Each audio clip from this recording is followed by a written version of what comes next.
Beth is paddling the Oakland estuary with an inspirational woman. Let's join her. Breast cancer is the most commonly diagnosed cancer in the country, and it's the #1 health concern of women today. Because of this general knowledge and some very personal experiences, Leigh Moorhouse of Oakland, California is setting out on an adventure that she hopes will raise desperately needed money for cancer research and defense, and will also bring awareness to the issue at large. Expedition Live and Let Live is a two-part adventure. The first part will take place in the summer of 1996, when she'll travel from Key Largo, Florida to Eastport, Maine. This journey is approximately 2,100 miles. She's allowing 4 months for the trip, and she plans to travel that distance in a sea kayak. The second leg of her journey will take place in the summer of 1997, when she'll paddle along the west coast from British Columbia to Baja, California. Though friends and sponsors may join her for various legs of the trip, for the majority of the time, she'll be alone. And in doing so, she'll be the first woman to paddle solo up one coast and then down the other. The beneficiary of her impressive solo adventure is the Breast Cancer Fund, an organization that has recently risen in public awareness due to Expedition Inspiration. The centerpiece of Expedition Inspiration was a climbing assault by a team of 17 breast cancer survivors on 23,000-foot Mount Aconcagua. This spectacular peak in the Argentine Andes is the highest point in the southern and western hemispheres. This impressive climb, accomplished in January and February of 1995, generated extensive media coverage, which significantly increased the level of awareness about the disease throughout the country. The Breast Cancer Fund is committed to finding innovative and accelerated responses to this disease that is now reaching epidemic proportions. Though Leigh herself is not a sufferer of breast cancer, she has profound and very personal reasons for actively supporting research alternatives, recovery, and assistance. The friend that I lost last July had come to me in a dream, and I had tried desperately after that dream to get a hold of her and couldn't, and a few days later she died. And at that point I was sitting at my kitchen table and I was overwhelmed with a sense of urgency to put what I had left and the strength that I had left, because I realized I was still healthy, into helping those that have the disease. Often when people choose to tackle a feat such as this, they tend to have experience in or around the given arena. But with Leigh, the situation is reversed. Prior to 3 years ago, she was strictly a land animal who had little to do with the water outside of taking showers in it and drinking it. She began dabbling in kayaking, and a year and a half ago, upon learning of the death of a friend from cancer, she decided she wanted to do something tangible to fight the disease. She started working on her water skills and on refining the nuance of her forward stroke. She has taken stroke clinics from world-class experts, and she receives a tremendous amount of support from California Canoe and Kayak, a water sports store with locations in Oakland, Sacramento, and Half Moon Bay. Leigh works as a publications director for a small publishing house. She's taken a significant cut in pay in order to have every Wednesday off for open coastal training. And fortunately, her employer is very supportive of her endeavor, as her job is guaranteed upon her return. Leigh, what inspired you to want to take on a challenge and endeavor like this? I started getting into kayaking about 5 years ago. I took my first class, and it's when I moved back here to the Bay Area from Oregon. I'm primarily a skier and a cyclist, and I hadn't spent much time on the water at all. So when I got here, I was looking for something that was accessible, that wasn't a big production to do, that I could afford. And so I took a class in kayaking and got extremely excited about it. And about, 3 years later, I started getting into it more intensely through California Canoe and Kayak, because I noticed that they had some open ocean, coastal rough water kayaking, and that I could go further with just my skill than I had been doing for the past 3 years in quiet, flat water. What kind of training and workouts are you doing to prepare for this journey? In addition to training 7 to 10 miles every other morning or afternoon, I break that up with paddling on Wednesdays on the open coast.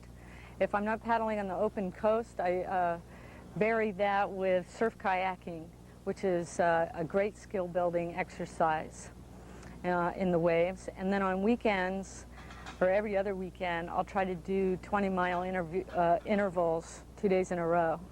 What does it feel like for you to be out on the open ocean paddling? When I'm out paddling, my emotional experience is that I'm home, that I completely open up and brighten up. I feel extremely free and powerful, and it is such a right experience for me that I'm hoping to spread the enthusiasm to those who most need it. And science has given us some information just recently that exercise significantly reduces the risk of cancer. And I would like to be a part of helping the victims of this epidemic in coming out and reaching out to find this wonderful form of exercise that is so accessible. Her goal, to raise money for women's cancer research alternatives, recovery, and assistance.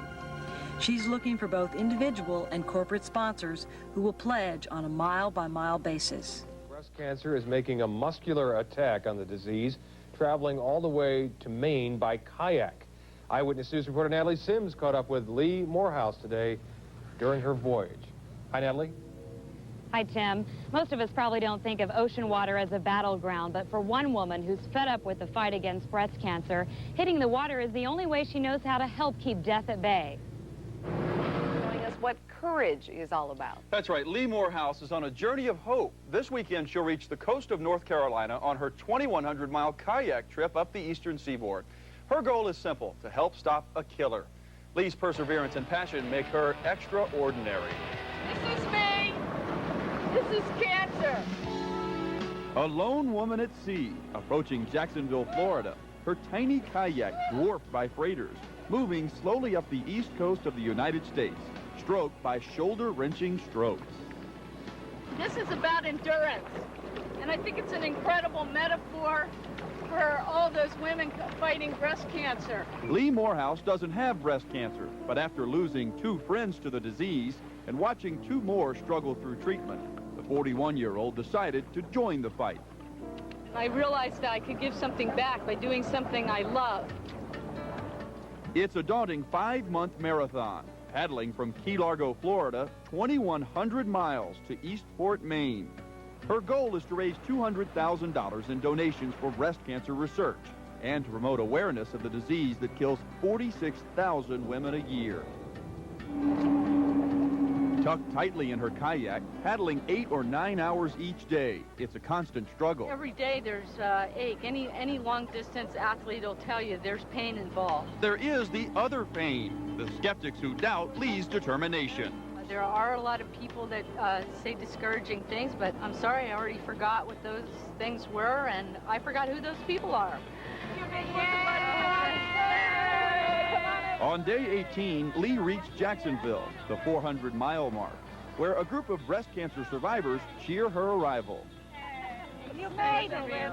If I could do it, I'd hop on the back of that kayak and follow her all the way to the moon if I had to. What she's doing is so important. Can I give you a little information about what we're doing? It's just a brief stop to meet, greet, and educate before resuming her solitary voyage. Doing good by doing what she does well. This just happens to be what I do.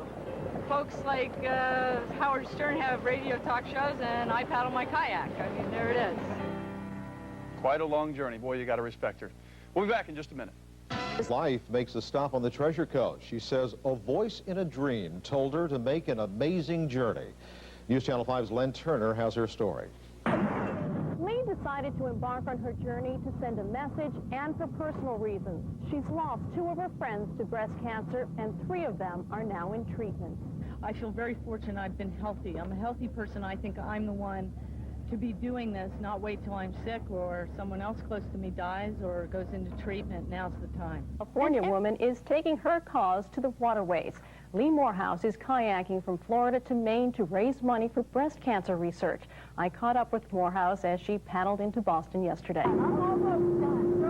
Leigh began her trip at the southernmost point on the U.S. coast, traveled about 1,700 miles, making stops along the way to Boston, and will continue to Eastport, Maine, all to raise funds for breast cancer research. Shortly after arriving, Leigh asked those who came to welcome her to join in a prayer to remember the victims of breast cancer. Leigh lost her grandmother and 2 friends to the illness. That's when she decided to take action. After losing the second one, I don't know, something woke up in me and I stood up from the table and I realized how fortunate I was that I had my health and my life was so good, and I realized I could give something back doing something I loved. Leigh says everyone in all communities can help in getting the message out. This is Eastport. This is the community here, and it tells, I think, the rest of America and the world what's going on with our communities and the concern around breast cancer and cancer in general and our environment. Leigh's father, William, says there's more to his daughter's trip than just fundraising. It's not just the money alone. It's an attitude that she hopes to establish in all of us, a positive attitude about the disease and the fact that we can, each of us, do something about it. So how did Leigh manage to keep going and going? There's no rhyme or reason because there's acts of God, there's weather, there's so many different factors, there's exhaustion. So I pretty much stopped when I was exhausted. I didn't even wait till I was tired. I just kind of drove myself because I knew there would be an end. Leigh's trip was slightly delayed when her kayak was reported stolen yesterday near Schoodic Harbor, but she didn't let that stop her. Next, that's a minor detail. It's just part of the challenges. I've had paddles taken and, you know, bad weather and hurricanes and alligators, and you just keep going. Dixie Thoralt, a victim of cancer, says Leigh's journey was an inspiration to her. It makes me feel good to know that somebody's working for us. And it doesn't matter whether it's breast cancer or what kind of cancer. Everybody needs some help. This doesn't mark the end of Leigh's journey. She plans on making another trip next year from British Columbia, Canada to Baja, California. And she says until then, her efforts to increase awareness regarding breast cancer will continue. In Eastport, Keith Sterling, News Channel 7. She's paddled the east coast of the U.S., and now she's preparing for the next challenge, the west coast. All of this for what, you may ask? To raise money to fight breast cancer.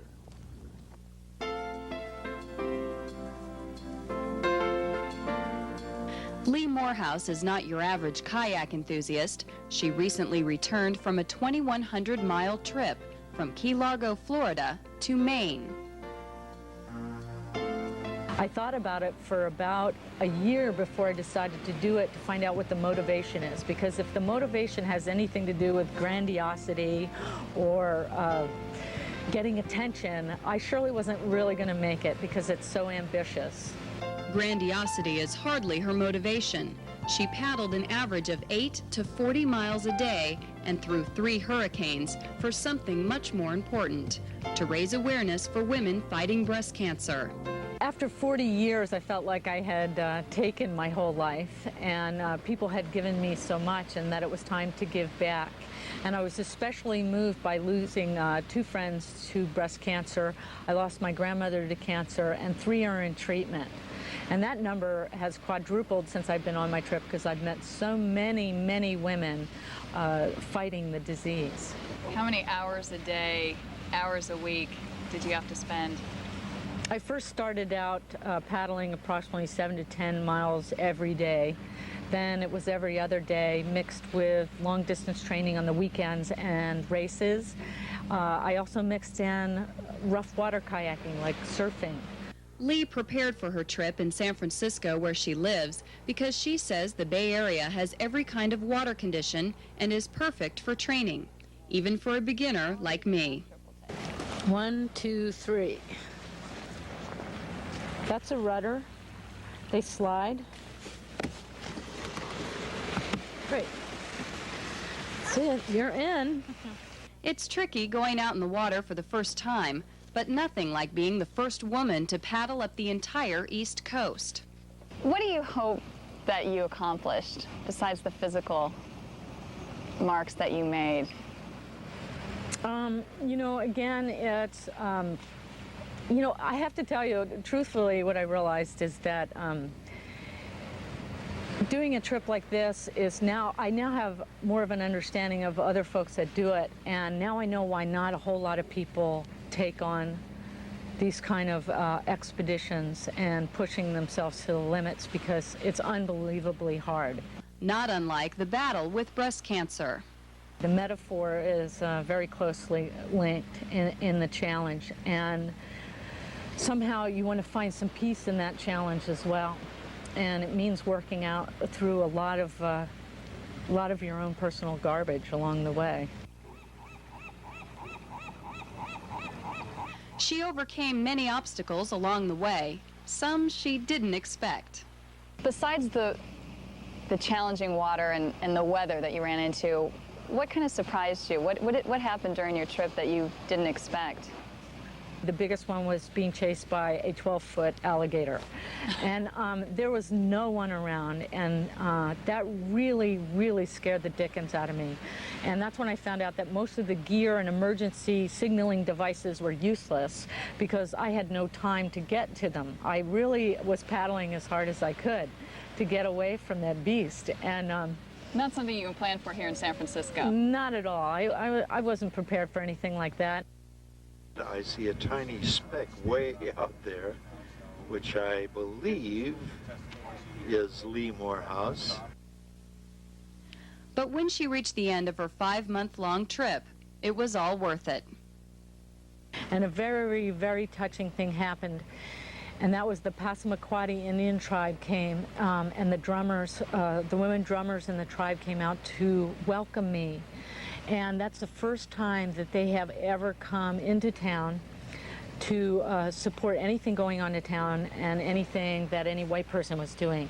And then to hear the drums was very moving, because it reminded me of a pace that I had become accustomed to, my own inner pace. That was the only way I could do 2,100 miles, is to listen to myself. And in this society, that's near next to impossible to go. There's too many factors, there's too many people, there's too many other things.